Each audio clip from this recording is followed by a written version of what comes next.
지난 월화 우리 큰아들, 둘째 아들 데리고 이제 1박 2일로 여행을 갔다 왔는데요. 뭐 몇 가지 고민도 있고 그런 고민들을 좀 풀어야 할 것 같고 해서 이제 여행을 했습니다. 그냥 여행 없이 그런 그 어려운 문제를 이렇게 서로 이야기하고 대화한다라는 게 어려웠을 텐데, 그래도 이게 여행 가운데 자연스럽게 이제 마음들이 열리고 그러면서 이제 이야기도 잘 이루어지고 또 나름 좋은 결정들이 이루어진 가운데 유쾌하게 1박 2일의 그런 여행을 한 것 같습니다. 그래서 우리가 말을 할 때도 그런 것 같아요. 그냥 즉흥적으로 저도 그렇게 하는데 즉흥적으로 이야기하기보다는 좀 지혜롭게 이 말을 어떻게 잘할 것인지 그런 환경이나 그런 분위기들을 갖다 조성하고 이야기하는 것이 참 좋겠다라는 그런 생각을 갖게 됐습니다. 또 이번 주 바로 어제죠. 어제는 주례가 있었는데요. 뜬금없이 그 선배 목사님 아들이 이제 결혼을 하는데 주례를 부탁하시는 거예요. 목사님도 많은데. 그래서 한 3주간 고민을 했죠. 어떤 말씀을 전할까 고민을 했는데, 아무튼 뭐 나름 그 신랑 신부에게 유익한 어떤 주례의 그런 설교를 했고요. 근데 결혼식을 하면서 참 독특한 것이, 예전에는 그 결혼을 하면은 보통 그 신부 부모들이 울잖아요. 근데 이상하게 요즘은 그 신랑 아버지들이 울더라고요. 그래가지고 어제도 그 아버지 선배 목사님 막 울어요. 멘트 할 때마다 울어요. 그래서 참 요즘 참 독특하다. 저희 형님 결혼식 때도 보니까 저희 형님이 울더라고요. 아들 장가를 보내는데. 그래서 요즘 참 독특하다. 신부 부모가 우는 게 아니라 신랑 부모들이 울더라라는 그런 독특하더라고요. 저도 한번 곰곰이 생각해 봤어요. 저도 큰애가 장가갈 때 과연 울까? 울지 않을까? 자신은 없어요. 아무튼 지난 시간에 이어서 이제 사내들인 공의회에서 바울의 변명을 계속해서 생각해 보고 있습니다. 두 가지 의문을 가지고 설교를 준비했거든요. 첫 번째 의문은 지난주에 말씀을 드렸고, 두 번째 의문인데요. 이 바울은 분명하게 이야기를 해요. 오늘 본문 그 23장 6절 하반절을 보니까 나는 바리새인이요 또 바리새인의 아들이라 죽은 자의 소망 곧 부활로 말미암아 내가 신문을 받노라라고 변명을 해요. 뭐 때문에? 자기가 어떤 율법의 죄를 져서 신문을 받는 것이 아니라 죽은 자의 소망 곧 부활 때문에 신문을 받는다라고 이야기하고 있습니다. 이게 이제 좀 의문스러웠어요. 왜냐하면은 기독교는 분명 유일신 하나님을 믿는 유대교의 뿌리를 깊이 두고 있습니다. 그렇죠? 기독교는 유대교에서 나왔어요. 그렇다면은 유대교에는 부활이 없다는 말일까? 유대교는 부활을 믿지 않는다라는 말인가? 이런 의문이 생겼습니다. 그렇지 않나요? 저는 그것이 의문이었어요. 왜 바울은 지금 사내들인 공의회에서 재판을 받는데, 내가 이 재판을 받는 이유는 죽은 자의 소망, 그 부활 때문에 신문을 받는다라고 말하고 있어요. 그 얘기는 그 사내들인 공의회가 어떤 자리입니까? 유대교의 최고의 지도자들이 모이는 자리예요. 대제사장을 필두로 사두개인들, 또한 율법과 전통을 중시하는 바리새인들, 이들이 모이는 그 자리예요. 이게 유대교의 대표들이 그 자리에 있었다는 말입니다. 근데 그 자리에서 그 부활 때문에 신문을 받는다? 이해가 되지 않아요. 그런데 이제 사도행전 23장 8절을 바라보니까 조금은 이해가 가요. 23장 8절입니다. 이는 사두개인은 부활도 없고 천사도 없고 영도 없다 하고 바리새인은 다 있다 함이라 라고 이야기하고 있습니다. 근데 중요한 것은 그 유대교의 대표 지도자들 사이에도 보면은 그들이 같은 율법, 같은 성경을 갖고 있음에도 불구하고 어떤 성경을 바라보는 이해나 해석들이 달랐다라는 걸 알 수가 있어요. 사두개인들은 부활도 없다, 천사도 없다, 영도 없다라고 주장하고 있고요. 바리새인들은 다 있다라고 주장하고 있더라는 겁니다. 아, 그렇구나. 같은 하나님을 믿고 같은 율법을 따라 신앙생활을 하고 있는데 사두개인들은 부활을 믿지 않았고 바리새인들은 부활을 믿고 있다라고 성경은 이야기하고 있습니다. 어떻게 같은 율법을 믿고 있으면서 이런 해석과 이런 이해를 하고 있었을까? 먼저 부활이 없다고 주장하는 사두개인들에 대하여 알아보겠습니다. 우리가 사복음서를 읽다 보면은 사두개인이라는 그런 그 이름이 자주 언급되거든요. 그래서 오늘 이것이 좀 도움이 됐으면 좋겠습니다. 초기 이들은 이제 제사장들 계급이에요. 그들은 율법의 엄한 기준과 정당한 규범을 따라서 하나님의 기름 부음을 통해서 제사장으로 세워졌습니다. 이들은 성전을 중심으로 제사나 제의를 담당하는 사람들이에요. 그리고 세월이 이제 좀 지나면서 이스라엘은 여러 강대국의 지배를 받게 되어집니다. 그러면서 다양한 이교도의 영향이나 그런 문화의 영향을 받게 되어집니다. 지금보다도 그때가 더 성전의 어떤 제사나 제의를 통해서 많은 수입을 얻게 되어졌는데요. 그 이후에는 그 부를 축적하는 하나의 그 창구가 되어지면서 많은 사람들이 제사장이 되고 싶어 했다라는 겁니다. 그래서 이 이스라엘을 통치하는 여러 나라들이 있잖아요. 그 나라들의 그 권력과 밀접한 연관을 가지기 위해서 이들이 노력합니다. 그리고 이후에는 이 제사장이 권력자의 임무에 따라서 제사장으로 지명되어졌다는 겁니다.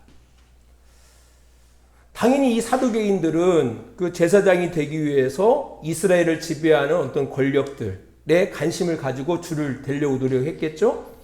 그리고 돈은 누구로부터 나오나요? 아무래도 상류층들, 또 귀족들로부터 돈이 나오잖아요. 우리가 재물 그 자체가 다르지 않습니까? 우리 예수님의 어머니 아버지는 가난했기 때문에 비둘기로 하나님 앞에 제사를 지냈지만 부한 사람들은 뭐 송아지로 아니면 소로 제사를 지내는 거 아닙니까? 이제 그러다 보니까 이들이 자기가 뿌린 것이 있잖아요. 줄을 대기 위해서 바친 내물들이 있다 보니까 이것을 다시 해소하기 위해서 상류층, 곧 부유한 지주들이나 귀족들과 유대 관계를 맺기 위해서 노력을 했다라는 겁니다. 이들은 구약 성경 가운데 모세 오경만을 정경으로 받아들였습니다. 그 당시에도 이 구약 성경이 다 있었어요. 예수님 당시에 신약 성경은 없었습니다. 사도 바울 당시에도 신약 성경은 없었어요. 하지만 구약 성경은 다 완비되어 있었다라는 거예요. 그 구약 성경 39권 가운데에서 오직 모세 오경, 창세기, 출애굽기, 레위기, 민수기, 신명기 이 모세 오경만을 정경으로 받아들였습니다. 그것도 문자적으로 받아들였습니다. 그들은 이 하나님과 세상은 멀리 떨어져 존재하기 때문에 하나님이 인간의 운명에 직접 간섭한다라고 생각하지 않았다라는 겁니다. 그래서 우리가 살아가는 모든 일들이 우연으로 느껴졌다라는 겁니다. 또한 그들은 사람이 죽으면 그것으로 영혼은 소멸된다라고 생각했다라는 겁니다. 실제로 구약 성경을 바라보면은 그 영혼 불멸에 대한 이야기가 그렇게 많이 언급되어 있지 않습니다. 당연히 부활에 대한 이야기도 언급되어 있지 않아요. 다시 사는 거에 대해서 크게 언급되어 있지 않다라는 겁니다. 특별히 모세 오경을 바라보면 뭐 부활 이런 내용들은 없어요. 근데 그것만 문자적으로 받아들이기 때문에 그들은 그렇게 생각했다라는 겁니다. 사람이 죽으면 그것으로 영혼은 소멸된다라고 생각했다라는 겁니다. 오직 그들은 현실에서 벌어지는 것만을 중요하게 여겼습니다. 그러니까 당연히 잘 먹고 잘 살아가는 것이 가장 큰 가치가 되겠죠. 그래서 돈, 권력, 자식의 성공을 그들은 추구했습니다. 이런 이야기를 듣다 보니까 어때요? 지금 우리들이 살아가는 세상의 모습이지 않습니까? 너무나 많은 사람들이 죽으면 그 모든 것이 끝이라고 생각한다라는 겁니다. 그러다 보니까 이 땅 가운데 잘 먹고 잘 살아가는 것이 가장 큰 가치요, 의미인 거죠. 당연히 돈을 쫓을 수밖에 없고 명예와 출세를 추구할 수밖에 없는 겁니다. 이뿐입니까? 가치가 없는 일에 대해서는 돈이 되지 않는 일에 대해서는 그들은 신경 쓰지 않아요. 그래서 뭐 권력이 있다든지 부가 있다든지 이런 사람들에 대해서는 친하게 지내기 위해서 친절하게 다가가지만 가난하고 소외된 이들에 대해서는 배타적인 삶을 살아갑니다. 왜? 이게 가치가 없잖아요. 예. 이런 사람들. 근데 더욱 안타까운 것은 이런 사람들이 교회 안에도 많이 존재한다라는 겁니다. 하나님께 예배하면서 주님을 부르면서도 부활을 믿지 않아요. 죽으면 끝이라고 생각한다라는 겁니다. 자기의 인생 가운데 하나님의 간섭을 전혀 기대하지 않는다라는 겁니다. 만일 우리가 혹시라도 이런 사고 방식을 가지고 살아가고 있단다라면은 부활과 전혀 상관이 없는 현대판 사두개인의 삶을 살고 있는 겁니다. 한번 돌아보시기 바랍니다. 근데 그들이 당연하죠. 부활을 믿지 않기 때문에 충분히 심판할 수가 있는 거죠. 이제 두 번째, 부활을 믿었던 바리새파에 대해서 알아보도록 하겠습니다. 이들은요, 이스라엘을 다스리는 이방 국가들의 틈바구니 속에서도 그 유대교의 신앙을 지키기 위해서 거룩하게 살아가기 위해서 노력했던 사람들입니다. 구별된 사람들이죠. 그들은 구약 성경 전체 39권을 다 믿었어요. 뿐만 아니라 조상의 전통과 유전을 소중히 여기고 준수했던 사람들입니다. 그래서 음식을 먹기 전에 반드시 솥을 씻는다든지 안식일에는 일을 하지 않는다든지 또 안식일에 변두자를 고쳐서는 안 된다라는 것, 이런 어떤 철저한 유대교의 전통을 지켰던 사람들입니다. 이제 그러다 보니까 그 당시 많은 민중들로부터, 백성들로부터 존경을 받았어요. 사두개인들하고 다르죠. 사두개인들은 있는 사람들하고 친했어요. 하지만 이 바리새인들은 이 민중들로부터, 백성들로부터 많은 존경을 받았습니다. 철저한 삶을 살아갔기 때문에. 또한 이 민중들의 반응에 대해서 매우 민감했던 사람들입니다. 이들은 모든 것이 하나님의 섭리 또는 운명으로 여겼습니다. 그들은 부활을 믿었다고 말씀을 드렸어요. 하지만 기독교의 부활과는 좀 달랐습니다. 모든 영혼은 불멸해요. 악한 영혼도 불멸하고 선한 영혼도 불멸해요. 근데 오직 선한 영혼은 죽은 지 3일 안에 다른 육체로 태어난다라는 윤회 사상을 갖고 있었습니다. 이게 불교의 윤회 사상처럼, 이게 불교의 윤회 사상은 뭐 사람뿐만 아니라 뭐 축생, 뭐 동물로도 이렇게 태어나는 거 아닙니까? 하지만 이 유대교의 어떤 부활 사상, 이 바리새인들이 생각했던 이 부활의 개념은, 그 바울의 그 윤회 개념은 사람으로 다시 태어난다라는 거예요. 선한 영혼은 3일 안에 사람으로 다시 태어난다. 근데 이 3일이 지나버리면 결국은 마지막 날에 부활한다라고 생각했다라는 겁니다. 그래서 아무튼 당시 유대 사회로부터 엄청난 존중을 받았던 사람들입니다. 그리고 그 바리새인들의 그 교리가 유대 사회에 많은 영향을 끼쳤다라는 겁니다. 사실 우리들의 교회와 성도들에게도 뭐 이런 모습들이 있죠. 세상의 풍조에 자신을 맡기지 않고 거룩한 하나님의 백성으로 살아가기 위해서 말씀대로 살아가고 또 교회의 전통을 지키는 많은 성도들을 찾아볼 수가 있습니다. 참 아름다운 모습입니다. 그러나 때로는 어떤 사람들은요, 그들의 행위, 그러니까 그들의 종교적인 행위나 어떤 말씀, 이것이 어떤 은혜의 반응으로 나오는 것이 아니라 세상과 나는 다르다. 그리고 다른 사람들로부터 인정받고자 나오는 행위들도 분명히 있다라는 겁니다. 이러다 보니까 자신들이 행하는 이런 일들이 자기 의가 되어져서 사람들을 정죄하고 심판하는 데 사용하기도 한다라는 겁니다. 또 뭐 하나님을 운운하면서도 오히려 진리를 받아들이지 못하고 하나님을 두려워하기보다는 사람들의 평판을 중시 여기면서 교회 생활하는 그런 모습도 볼 수 있다라는 겁니다. 그것 역시도 하나의 명예욕이죠. 그죠? 명예욕. 그 명예욕으로 신앙생활하는. 이제 그것이 우리가 속을 알지 못하기 때문에 그게 거룩하게 보여지죠. 그러니까 철저하게 종교생활하면서 말씀대로 살아가는데 그 안에는 뭐가? 그 명예욕에 대한 그 사람들로부터 인정받고자 하는 그 탐욕이 가득 차 있는 그런 신앙인들을 볼 수 있다라는 겁니다. 현대판 바리새인들이죠. 예. 우리는 어떤지 모르겠어요. 우리 말씀대로 삽시다. 교회 전통을 지키십시다. 라고 생각하는데 정작 그것이 하나님 앞에서가 아니라 사람들에게 인정받기 위한 그런 모습이라 한다면은 참 그것을 경계해야 하지 않는가라는 생각을 하게 되어집니다. 오늘 좀 더 생각해 보고자 하는 것은 이 당시 이 바리새인들이 부활을 믿고 있었지만 이 부활과 기독교에서 말하는 부활과는 큰 차이가 있다라는 것을 좀 생각해 봤으면 좋겠습니다. 이제 가장 큰 예가 요한복음 11장에 나와 있습니다. 우리 요한복음 11장으로 가보겠습니다.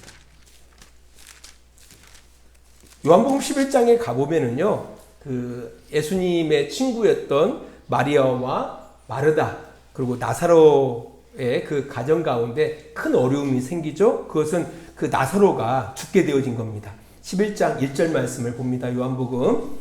어떤 병자가 있으니 이는 마리아와 그 자매 마르다의 마을 베다니에 사는 나사로라. 이 나사로가 오빠예요.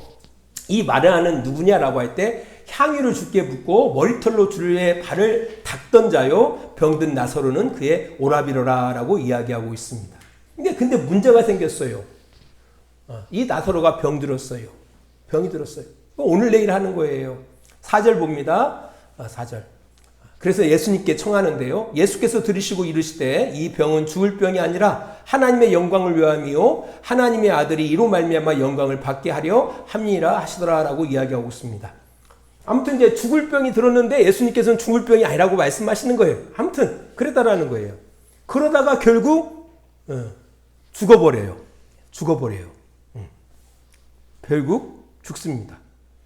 17절 봅니다. 11장 17절. 예수께서 와서 보시니 나사로가 무덤에 있은지 이미 나으리라 라고 이야기하고 있습니다. 이미 죽어버려요. 분명히 예수님께서는 죽을 병이 아니라고 하셨는데 죽어버렸어요. 그리고 이미 나으리나 됐다라는 겁니다. 근데 중요한 것은 이 나으리나 되었다라는 여기에 하나님 그 예수님의 다분한 의도가 있어요. 6절 봅니다. 6절 11장 6절 바라봅니다. 나사로가 병들었다 함을 들으시고 그 계시던 곳에 이틀을 더 유하시고. 만일 이틀 전에만 갔으면 나사로 살릴 수 있죠. 하나님의 아들이신 예수님께서 못 살리시겠습니까? 살릴 수 있어요. 근데 억지로 더 이틀 유하시는 거예요. 그죠? 6절 보면은 나사로가 병들었다 함을 들으시고 바로 가시지 않고 그 계시던 곳에 이틀을 더 유하셨다라고 이야기하고 있습니다. 다분히 의도적으로 죽도록 내버려 두신 거예요. 그리고 예수님께서 나사로의 집에 갔을 때는 이미 나사로가 죽은 지 며칠이 되었다고요? 나흘이 돼요. 나흘. 하루, 이틀, 사흘, 나흘. 4일이 돼버린 거예요. 예. 이게 늦게 오신 예수님에 대해서 그 마르다가 이렇게 이야기하죠. 21절 봅니다. 마르다가 예수께 여짜오되 주께서 여기 계셨더라면 내 오라버니가 죽지 아니하였겠나이다 라고 이야기하고 있습니다. 예수님 여기만 계셨으면 좀만 빨리 오셨으면 살아났을 텐데 라고 이렇게 이제 애통하면서 이야기하는 거예요. 이에 대해서 예수님께서 말씀하십니다. 23절 예수께서 이르시되 네 오라비가 다시 살아나리라. 다시 살아난다 라고 이야기하니까 이 마르다가 어떻게 이야기를 해요? 24절 봅니다. 마르다가 이르되 마지막 날 부활 때에는 다시 살아날 줄을 내가 아나이다. 자, 유대인에게 있어서 그 당시 바리새인들의 교리가 엄청난 영향을 끼쳤거든요. 그들에게서는 죽은 지 3일 안에는 언제든지 뭐가 살아날 수 있다고요? 영혼이 살아날 수가 있는 거예요. 다시 살아날 수가 있는 거예요. 근데 3일이 지나버리면은 이제 마지막 날에나 살 수 있는 거예요. 그 바리새인의 그 부활의 교리가 그 민중들 가운데 그래 깊이 뿌리 매겨져 있었던 거예요. 그래서 마르다가 예수님은 다시 살 것이다라고 이야기하고 있음에도 불구하고 마르다는 마지막 날에, 이제 끝날에 이 메시아가 이 땅 가운데 오시는 다시 오시는 그날에 다시 살 것입니다라고 이야기하는 거예요.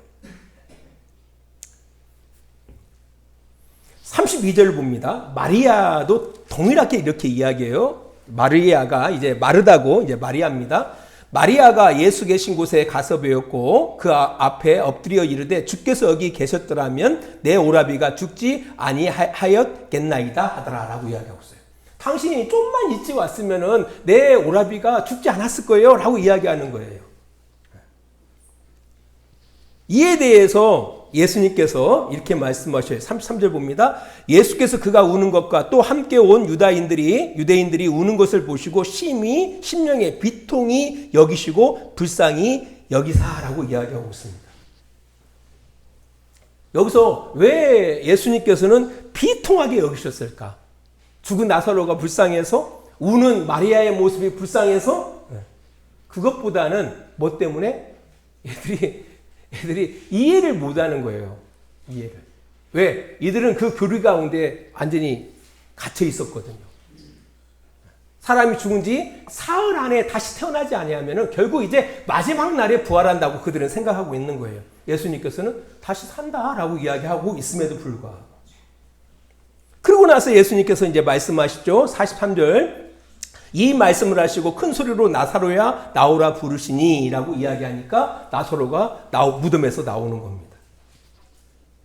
이 일로 인해서 45절 봅니다. 마리아에게 와서 예수께서 하신 일을 본 많은 유대인들이 그를 믿었으나 라고 이야기하고 있어요. 누구를 믿었다고요? 예수를 믿게 되어져요.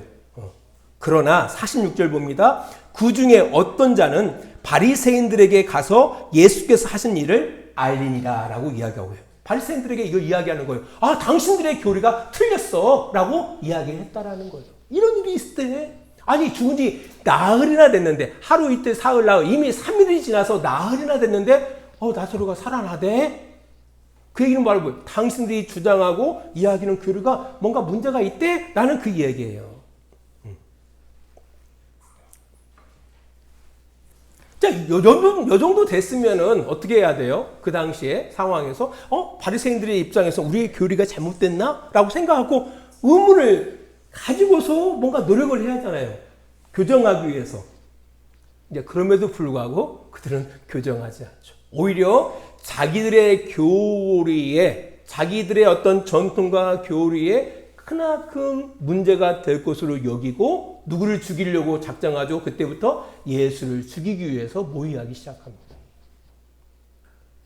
부활이 다름에도 불구하고 뭐 때문에?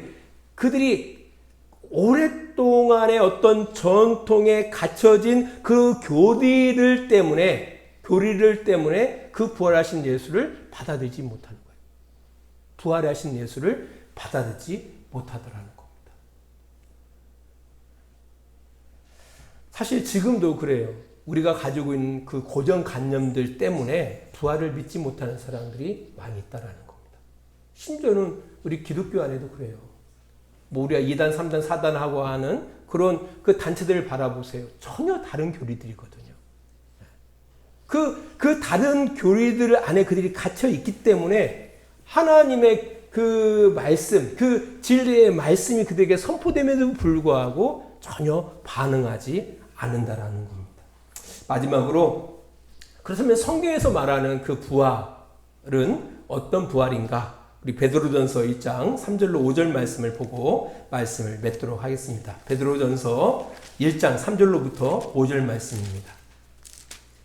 베드로전서 1장 3절로부터 5절 제가 읽어드리겠습니다. 우리 주 예수 그리스도의 아버지 하나님을 찬송하리로다. 그의 많으신 긍휼대로 예수 그리스도를 죽은 자 가운데서 부활하게 하심으로 말미암아 우리를 거듭나게 하사 산 소망이 있게 하시며 썩지 않고 더덥지 않고 새하지 아니하는 유업을 있게 하시나니 곧 너희를 위하여 하늘에 간직하신 것이라.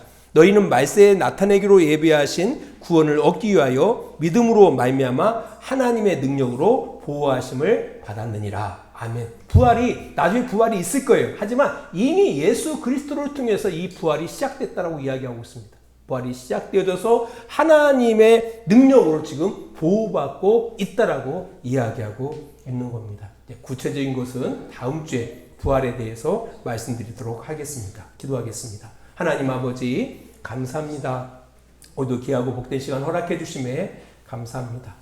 우리가 현대판 사두개인의 자리에 머물지 않게 하여 주시고 또 바리새인들처럼 자기의 오래된 전통에 사로잡혀서 진리를 받아들이지 못하는 어리석은 누를 범하지 않도록 주님 우리를 도와주시옵소서. 이제는 우리를 사랑하시는 우리 아버지 하나님의 그 크신 사랑하심과 예수 그리스도의 십자가의 은혜하심과 성령의 감화와 감동과 지키시고 인도하심이 오늘도 시간을 구별할 주님 앞에 예배하는 귀한 성도들의 머리 위에와 그들의 가정과 직장과 사업장 위에 하나님의 은혜와 사랑이 늘 함께 해주시기를 간절히 축원하옵나이다. 아멘.